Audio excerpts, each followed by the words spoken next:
నితిన్ హీరోగా శ్రీరామ్ వేణు దర్శకత్వంలో తెరకెక్కిన సినిమా తమ్ముడు. సప్తమి గౌడ, లయ, వర్షా బొల్లమ్మ, స్వసిక వంటి వారు ఇతర కీలక పాత్రల్లో నటించారు. ఈ సినిమాను దిల్ రాజు అత్యంత ప్రతిష్టాత్మకంగా రూపొందించారు. Power star Pawan Kalyan super hit cinema Thammudu. అదే టైటిల్ పెట్టడం, నితిన్ కంబ్యాక్ సినిమాగా ప్రచారం జరుగుతుండటంతో ఈ సినిమా ఏ విధంగా ఉండబోతోందనేది అందరిలో ఆసక్తి నెలకొంది. ఈ నేపథ్యంలో ఈ సినిమా ఎట్టకేలకు ప్రేక్షకుల ముందుకు వచ్చింది నేడు. మరి సినిమా ఏ విధంగా అలరించింది ఒకసారి రివ్యూలో చూద్దాం. స్టోరీ వైజ్ చూస్తే జై నితిన్ ఒక ఆర్చరీ ఆటగాడు. ఏషియన్ గేమ్స్లో కూడా పాల్గొన్న అతను వరల్డ్ ఆర్చరీ ఛాంపియన్గా నిలవాలని ప్రయత్నాలు చేస్తాడు. అయితే ఫోకస్ లేదు. దీనివల్ల కోచ్ ఇదే విషయాన్ని చెప్పడంతో ఫిజికల్గా నువ్వు బాగానే ఉన్నావు కాబట్టి మానసికంగా సమస్య ఉందని చెప్తాడు. ఈ క్రమంలో చిన్నప్పుడు తన వల్ల తన అక్కయ్య లయ తన ప్రేమ విఫలమవుతుంది. ఈ కారణంగా ఆమె వదిలేసి వెళ్ళిపోతుంది. ఆమె విషయంలో గిల్టీ ఫీలింగ్తో ఉంటాడు జై. ఎలాగైనా ఆమెకు సారీ చెప్తే తన మానసిక సమస్య తీరిపోతుందని, ఒత్తిడి కూడా ఉండదని, ఆర్చరీలో ఖచ్చితంగా ఛాంపియన్గా నిలవచ్చని భావిస్తాడు. చివరికి తన అక్కను వెతుక్కుంటూ వెళ్తాడు.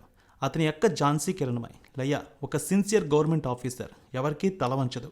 అయితే ఒక ఫ్యాక్టరీ ప్రమాదం కేసులో నిజాయితీగా రిపోర్ట్ ఇస్తుంది. ఆ రిపోర్టును మార్చమని ఆ ఇండస్ట్రీ యజమాని తన మనుషుల్ని ఆమె వెంట పంపిస్తాడు.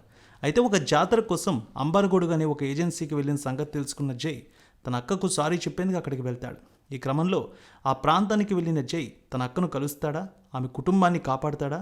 ఈ సమయంలో చిత్ర, వర్షా బొల్లమ్మ అతనికి ఏ విధంగా అండగా నిలిచింది? సప్తమి గౌడ, గుత్తి, స్వసిక ఈ పాత్ర అసలు ఏమిటి? ఇవన్నీ తెలియాలంటే వెండితెరపై ఈ సినిమాని చూడాల్సిందే. అయితే దిల్ రాజు ఎప్పుడూ కూడా సరికొత్త చిత్రాలు తీస్తూ ఉంటారు. చెప్పాలంటే ఇండస్ట్రీలో కంటెంట్ని నమ్మే నిర్మాతనే చెప్పాలి. స్టోరీ నచ్చిందంటే ఖచ్చితంగా ఎంత పెట్టుబడికైనా వెనకాడరు నిర్మాతగా. సో ఇక్కడ కూడా కంటెంట్ చాలా బలంగా ఉండడంతో ఈ చిత్రాన్ని ఓకే చేశారనేది తెరపై చూస్తే స్పష్టంగా తెలుస్తోంది. సో ఇలాంటి డిఫరెంట్ స్టోరీ ఎప్పుడూ రాలేదనే చెప్పుకోవాలి. దిల్ రాజు కూడా నిర్మాణంలో ఎక్కడా తగ్గలేదు. ఇక శ్రీరామ్ అయితే దర్శకత్వంలో అద్భుతంగా చేశారని చెప్పాలి. ఇక నితిన్, లయ వీరిద్దరి ఎంపిక చాలా బాగుంది అక్క తమ్ముడిగా. ఇక ఫస్ట్ హాఫ్ కంటే సెకండ్ హాఫ్ అయితే చాలా గ్రిప్పింగ్గా ఉంది కథనం. కొన్ని యాక్షన్ సన్నివేశాలు, సెకండ్ హాఫ్లో వచ్చే ఎమోషనల్ సీన్స్ అయితే బాగా ఆకట్టుకుంటాయి. సెకండ్ హాఫ్లో వచ్చేటటువంటి 2 యాక్షన్ సీన్స్ సినిమాని హైలైట్గా నిలిపాయి.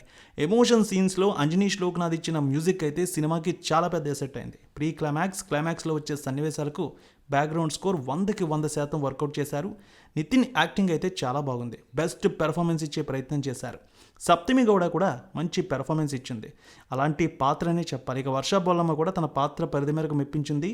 లైకి చాలా తక్కువ స్క్రీన్ టైం ఉన్న సమయంలోనే మంచి పెర్ఫార్మెన్స్ ఇచ్చింది ఆమె. ఈ సినిమా ద్వారా ఆమెకు మంచి కంబ్యాక్ అనే చెప్పాలి. ఎన్నో అవకాశాలు కూడా వస్తాయి. ఇలాంటి రోల్స్ ఆమెకు పర్ఫెక్ట్గా సెట్ అవుతారని తెలుసుకోవచ్చు. విలన్గా చేసిన సురభ్ సత్యదేవ్ కూడా ఎక్స్ట్రాడినరీగా చేశారు. సినిమాటోగ్రఫీ చాలా బాగుంది.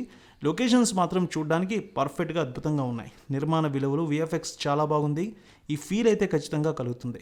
సో మొత్తానికి నితిన్ చాలా రోజుల తర్వాత ఒక మంచి సినిమా అయితే వెండితెర మీదకు వచ్చారు. సినిమా అయితే మంచి పాజిటివ్ టాక్నే సంపాదించుకుంది.